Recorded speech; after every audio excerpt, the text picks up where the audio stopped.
ঠাকুর মা স্বামীজির শ্রীচরণে ভক্তিপূর্ণ প্রণাম জানিয়ে আজকের নিবেদন যুগপ্রবর্তক বিবেকানন্দ স্বামী অপূর্বানন্দ।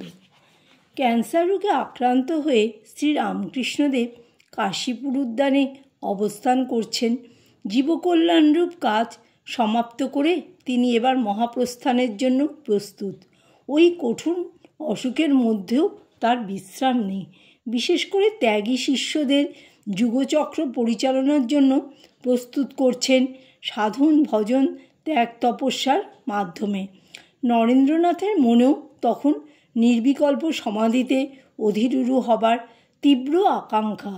তিনি শ্রী ঠাকুরকে নেহাত পীড়াপিড়ি করে বললেন, আমার ইচ্ছে হয় সুখদেবের মতো একেবারে 5-6 দিন সমাধিতে ডুবে থাকি, তারপর শুধু দেহরক্ষার জন্য একটু নিচে নেমে এসে আবার সমাধিতে ডুবে যাই।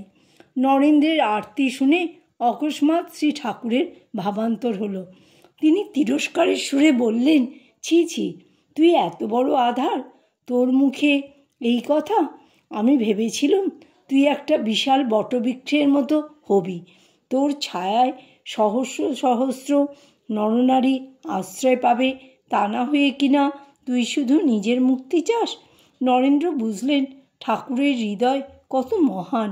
অনুশোচনায় অন্তর ভরে গেল। তিনি তিরস্কৃত হয়ে নীরবে অশ্রু বিসর্জন করতে লাগলেন। কিন্তু নরেন্দ্রনাথের এই প্রার্থনা পূর্ণ করেছিলেন ঠাকুর। এই ঘটনার কয়েকদিন পরেই এক সন্ধ্যায় নরেন্দ্রনাথ ধ্যানে বসেছেন কাশীপুরের উদ্যান বাটিতে। ক্রমে তার মন নির্বিকল্প ভূমিতে চলে গেল। দেহ স্থাণুবৎ স্থির, বাহ্যত মৃতবৎ। দেহাতীত সচ্চিদানন্দ সত্তায় তিনি ডুবে গেলেন। অনেকক্ষণ কেটে গেল, স্পন্দনহীন গভীর সমাধিতে মগ্ন। নরেন্দ্রনাথের ওই অবস্থা দেখে জনৈক গুরুভ্রাতা ভয় পেয়ে ত্রস্তব্যস্তভাবে ঠাকুরের কাছে গিয়ে বললেন, নরেন মরে গেছে। শ্রীরামকৃষ্ণদেব উপরেই ছিলেন, নিচের ঘরে নরেন্দ্রনাথ সমাধিস্থ। তিনি জানতেন সব, শুধু বললেন, বেশ হয়েছে, থাক খানিকক্ষণ ওই অবস্থায়, এরই জন্য আমায় কেবল জ্বালাতন করছিল। অনেক রাত্রে নরেন্দ্রের সমাধি ভঙ্গ হলো।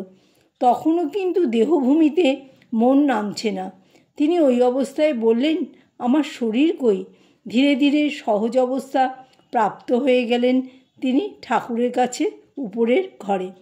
সমাধির বিশ্রান্তিতে পরিপূর্ণ তার মন।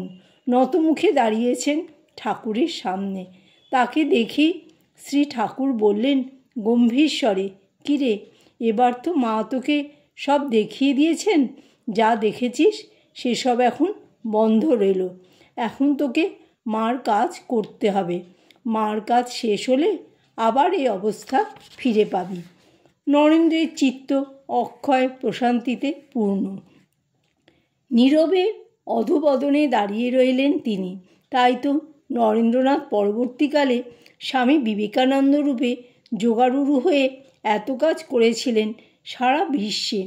ভাগীরথ যেমন সুরনদীকে মর্তে এনেছিলেন, তেমনি শ্রীরামকৃষ্ণ জ্যোতির্মণ্ডলের ঋষিকে ধ্যানভূমি হতে নামিয়ে এনেছিলেন নররূপে জগৎত্রাণের জন্য। সমস্ত জগৎ, বিশেষ করে ভারতবর্ষ, বিবেকানন্দের জন্য শ্রীরামকৃষ্ণের কাছে চিরঋণী। ওই যে চাবিকাঠিটি নিজের হাতে রেখে সমাধিপদ রুদ্ধ করে দিয়েছিলেন, তাতে করেই বিবেকানন্দের বিশ্বপ্রেমিক রূপ। তিনি জীব দুঃখকাতর আত্মত্রাতা বিবেকানন্দ। তিনি ছিলেন শ্রীরামকৃষ্ণের বাণী। তার ভিতর দিয়ে শ্রীরামকৃষ্ণ তার যুগধর্ম সম্যগ্রূপে উপস্থাপিত করেছেন, প্রচারিত করেছেন সমগ্র মানবজাতির কল্যাণের জন্য। স্বামী বিবেকানন্দ সম্বন্ধে ঠাকুরের কথা আক্ষরিকভাবে সত্য হয়েছে। স্বামীজি কী ছিলেন এবং বিশ্বের কল্যাণের জন্য তিনি কি করেছেন তা দেখবার ও ভাববার সময় এসেছে। তিনি বলেছিলেন, যদি আর একটা বিবেকানন্দ থাকতো তবে বুঝতে পারত বিবেকানন্দ কি করে গেল। তিনি আরও বলেছেন, যা দিয়ে গেলুম 1500 বৎসরের খোরাক, বিশ্ববাসীর জন্য চিন্তা জগতে ১৫০০ বছরের খোরাক তিনি দিয়ে গিয়েছেন। স্বামীজি সাম্য, মৈত্রী, স্বাধীনতা, বিশ্বভ্রাতৃত্ব, বিশ্ব মানবতা ও সর্বোপরি আধ্যাত্মিক ক্ষেত্রে যে ভাবরাশি দিয়েছেন জগতের কল্যাণের জন্য, বিশ্ব শান্তির জন্য, তা এখন ক্রমে বিভিন্ন আধারের ভিতর দিয়ে কার্যকর হচ্ছে। স্বামীজির অমোঘ ভাবধারাই সমগ্র বিশ্বের চিন্তাশীল ব্যক্তিদের দিচ্ছে উদ্দীপনা। তিনি ভাবরূপে জাগ্রত রয়েছেন, অনুপ্রেরণা দিচ্ছেন শত শত প্রাণে। জয় ঠাকুর, জয় মা, জয় স্বামীজি।